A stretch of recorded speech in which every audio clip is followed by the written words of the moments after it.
A escuridão total é rara. Mesmo à noite, sempre há uma luz fraca vinda de algum lugar, uma estrela, a lua, o brilho distante de uma cidade.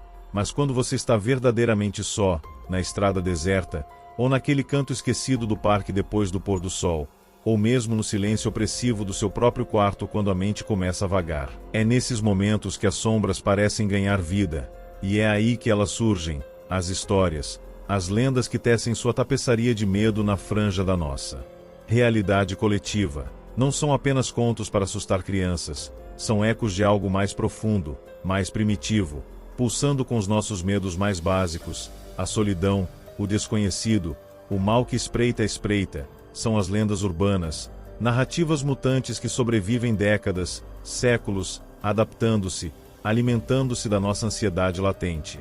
Este relato é uma jornada através desse território sombrio, uma exploração de algumas das histórias mais persistentes e arrepiantes que se agarram à psique humana como teias pegajosas, histórias que, independentemente da sua racionalidade, fazem você pensar duas vezes antes de olhar para o banco de trás do carro à noite, antes de ignorar um pedido estranho, antes de confiar naquela figura silenciosa na beira da estrada.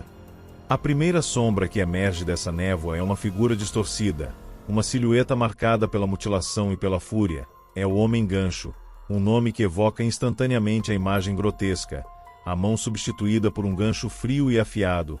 A lenda é simples, terrível em sua simplicidade, um casal apaixonado, estacionado num mirante isolado, absorvido no seu próprio mundo.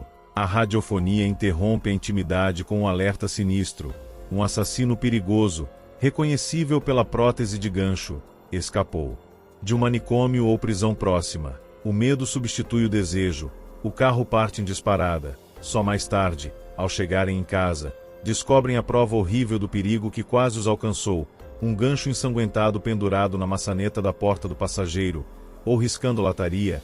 A história se repete em incontáveis cidades, os nomes mudam, o local do encontro amoroso varia, mas o núcleo permanece, a violação do espaço seguro, a punição implícita pela intimidade em um lugar considerado perigoso, a ameaça que rastejou silenciosamente até a porta. A evolução dessa lenda é fascinante, como um vírus cultural. Apareceu com força na América do Norte nos anos 50 e 60, coincidindo com o boom dos carros e a cultura dos pontos de encontro. Espalhou-se globalmente, adaptando-se. Na Europa, talvez fosse um castelo abandonado. Na Ásia, um templo isolado. As origens são nebulosas. Talvez um eco distorcido de crimes reais envolvendo mutilações. Talvez um aviso subliminar dos pais contra os perigos de encontros íntimos em locais remotos. Certamente. Foi amplificada por filmes de terror e pela própria mídia sensacionalista, que relatava fugas de criminosos, mas o seu poder reside na universalidade do medo que explora, o medo de ser surpreendido no momento de maior vulnerabilidade, o medo do outro deformado e irado, a violência súbita que pode rasgar a frágil membrana da normalidade. Outra figura fantasmagórica habita as estradas solitárias, principalmente sob a chuva ou na neblina cerrada, é o mochileiro desaparecido, uma aparição que explora um medo diferente, mas não menos profundo, o medo do estranho, da responsabilidade e do inexplicável. A estrutura é conhecida, um motorista, muitas vezes à noite, numa estrada pouco movimentada, avista uma figura solitária à beira do asfalto, um jovem com mochila, às vezes ensopado, parecendo perdido ou exausto, movido por compaixão. Ou simplesmente por um desejo de quebrar a monotonia, o motorista para, oferece carona, o passageiro entra em silêncio, talvez murmurando um destino vago. Durante a viagem, uma atmosfera estranha paira no carro, um frio inexplicável, um silêncio pesado, uma sensação de desconforto. O motorista tenta conversar, recebe respostas monossilábicas ou apenas sente o peso do olhar do passageiro.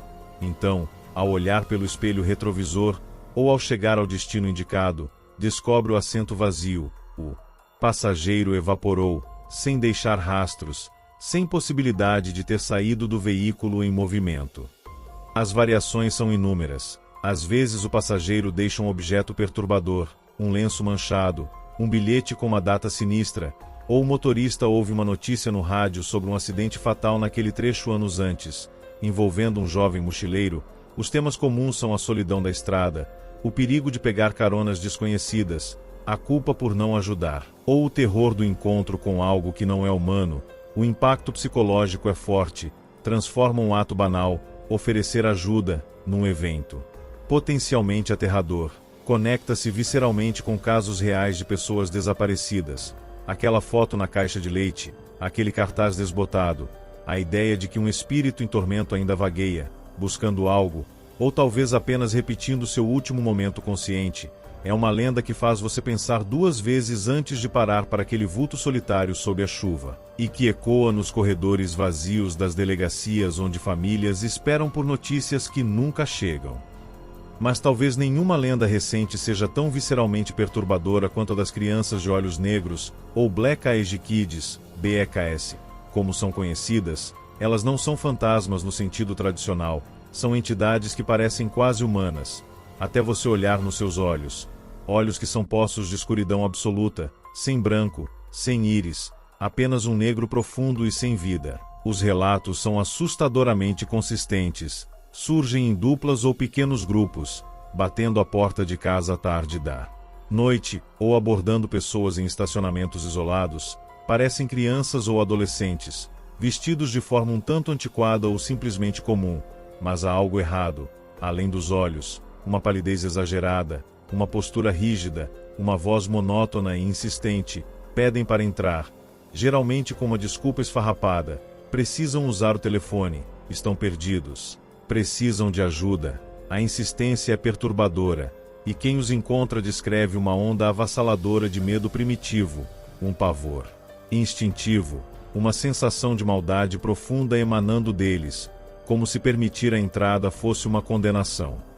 Os encontros são breves, mas deixam marcas profundas. As pessoas relatam dormir com as luzes extras por semanas, mudar de casa, instalar sistemas de segurança extras. A explicação para esses relatos mergulha no desconhecido. Racionalistas sugerem alucinações induzidas por estresse ou fadiga, ou talvez manifestações de transtornos de ansiedade ou paranoia. Outros apontam para o folclore mais antigo, criaturas fadas ou demônios que precisam de permissão para cruzar um limiar. Há quem veja algo mais sinistro, entidades dimensionais ou até mesmo extraterrestres em disfarce. A falta de evidência física é total, apenas os relatos. Mas o poder da lenda é inegável. Explora o medo do que parece familiar, mas é profundamente errado. O medo de invasão do nosso espaço mais sagrado, o lar, e o terror ancestral do contato com o inumano, os olhos, janelas da alma, transformados em portais para o vazio. Essa imagem toca um nervo primitivo que nenhuma explicação racional consegue acalmar completamente. Revisitar essas histórias. O homem gancho e seu gancho frio riscando a porta do carro. O mochileiro desaparecido e seu assento vazio deixando um vácuo de terror, as crianças de olhos negros e sua escuridão insistente pedindo entrada. É lembrar que o medo é uma língua universal. Estas lendas, por mais fantásticas que pareçam, são mais do que entretenimento mórbido. São avisos ancestrais codificados em narrativa, exploram nossas ansiedades mais profundas, a vulnerabilidade, o desconhecido, o mal, que pode se passar por inofensivo, a violação dos nossos limites, a perda, a morte. Elas prosperam nas brechas da nossa compreensão, nas sombras onde a razão vacila. O seu poder duradouro é um testemunho do poder da própria narrativa, da nossa necessidade de dar forma e significado, mesmo que aterrorizante, aos monstros que habitam não só as florestas escuras ou os asilos abandonados, mas também as paisagens obscuras da nossa própria mente.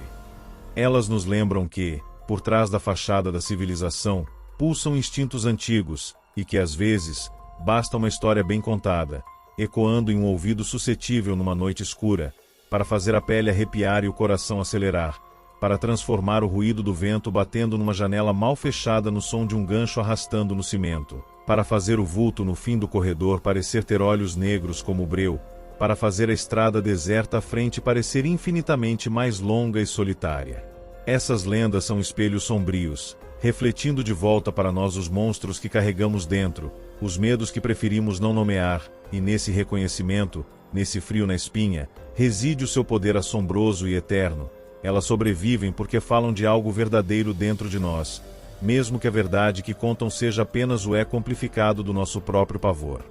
Portanto, Da próxima vez que você ouvir um barulho estranho ao desligar a luz, ou sentir aquele frio súbito numa sala vazia, ou hesitar antes de abrir a porta para um desconhecido à noite, lembre-se das sombras que caminham entre as linhas dessas histórias. Elas são mais reais do que gostaríamos de admitir. Vivem no território da nossa imaginação coletiva alimentada pelo medo. E se você já teve um encontro que desafia a lógica, que deixou uma marca de gelo na sua alma, que se encaixa nas descrições sombrias que percorrem este relato, não guarde apenas para si. O poder dessas lendas cresce na partilha, no murmúrio coletivo que transforma a experiência individual em mito partilhado. Conte a sua história. Junte sua voz ao coro que sussurra nas bordas da razão. Talvez, ao fazê-lo, encontre outros que viram as mesmas sombras, que sentiram o mesmo frio inexplicável, e juntos, na escuridão compartilhada, encontrem um conforto estranho, ou apenas confirmem que os monstros, de uma forma ou de outra, estão sempre lá, à espreita, esperando pelo momento de bater a porta, ou de se sentar silenciosamente no banco de trás do seu carro, em uma estrada escura e sem fim.